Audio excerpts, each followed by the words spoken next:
Hello, welcome to my channel. Okay, so today let's talk about the Rail Pass.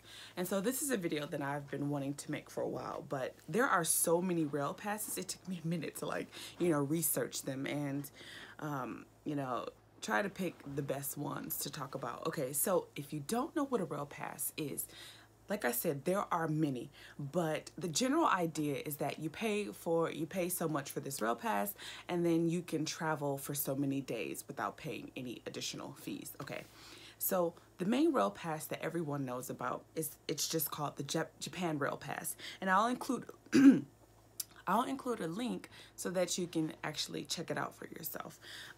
But just to make it super simple, with this particular rail pass, you have an option of 7, 14, and 21 days.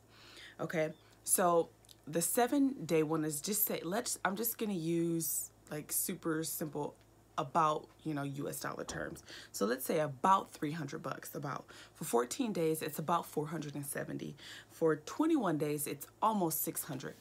And so the downside, of course, with this pass is that once you use it, it's consecutive. So the day you start using it, that's when it starts. And you only have a week or 14 days or 21 days from that moment to use it. Okay, so that is the one downside. However, depending on how long you stay, it can, like if you decide to just get it for a week, it can definitely pay for itself. But like I said, it depends on what you're gonna do. If you kind of want to travel like all around Japan and see as much as you can, then definitely this rail pass is a great idea. Because it'll give you the flexibility. You can use the Shinkansen, not all of them, like there are some restrictions, but you can use the Shinkansen. You can take local lines, you could take some JR buses. However, you can't use the expressway bus. Just FYI, you can't use the expressway bus. That's definitely a good idea. But let's say, you don't really plan on going all around Japan. Like if you're going to specific areas, there are other options available for you. So there's one, a JR East Pass. There's one for Nagano and Niigata, and there's one for Tohoku. And so if you buy these online, if you buy them online before you come to Japan, you can get a discount. It's only like 10 bucks, but you can still get a discount. And so basically in Tohoku, you can travel all around Tohoku with this JR East Pass. And so Tohoku is comprised of Aomori, Iwate, Miyagi, Fukushima, Yamagata, and I think that's it, actually. Yeah, that's it. Okay, so that's what Tohoku is comprised of. So there are lots of beautiful places. I used to live in Tohoku, so I highly recommend, if you want to do something a little different, go to Tohoku. You can get this pass. It's like 200 bucks.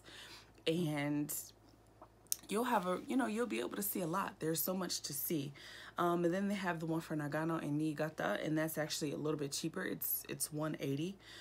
So let's say you'll only be in the Tokyo area. They have a Tokyo wide pass, and I'll show you the area so that you can see what areas it covers, and that's 100 bucks. And if you're gonna be in the Tokyo area, that's the only place you'll be, then yeah, I mean, it'll be worth it.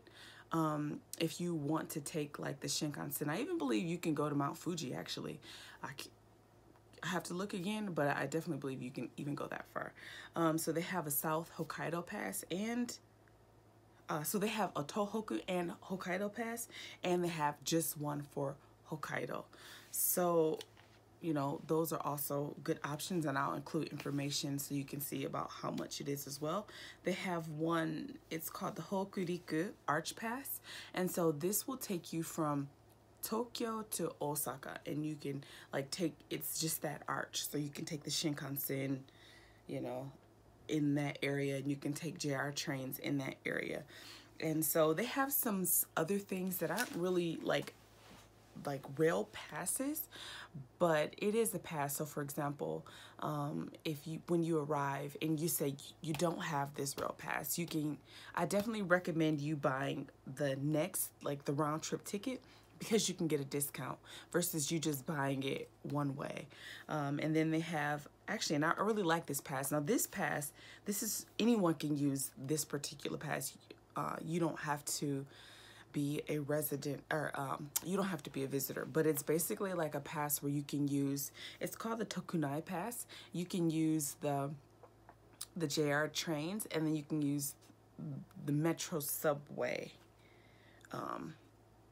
You know, you can use those. They also have just a subway pass that you can also buy, but I like that one because you have the option of using both. And I love taking the trains. But anyway, so I'll just talk a little bit about the pros, all right? So like I said, the pro of getting a rail pass is that it can pay for itself very quickly, actually. You can use it on JR trains, including the Shinkansen, which is the bullet train. You can start using it as soon as you arrive. And like I said, you can also take the bus. And so those are some good things. However, now some of the cons though, it can be expensive. If you're on a budget, you might not have a lot of room for something like this. But of course, you definitely want to consider transportation in your budget. And it's only for short-term visitors. So people like me can't take advantage of most of these. Like I said, I can use the Tokunai pass, but like that's really it. Like I said, once you start using it, that's it. You know, it's for those consecutive days. It can be expensive, and you can only buy these rail passes at airports. Actually, I was looking on the website. It said Narita and Haneda. So if you go somewhere else, you might be out of luck unless you decide you want to go just to those airports just for that purpose. And like I said, you can't use express bus. For some people, that might not be a big deal, but for others, you know, it might if you don't really have a whole lot of money. But anyway, so that's just the Japan Rail Pass, and hopefully, I hope this helps you kind of think about whether it's worth it for you. And I will have links in the description box so that you can kind of go and check it out yourself. I'll also include them in the video so that you can look at it. And if you have any comments, if you have any questions, please just let me know, and I will get back to you as soon as possible. Thank you. Ta-ta.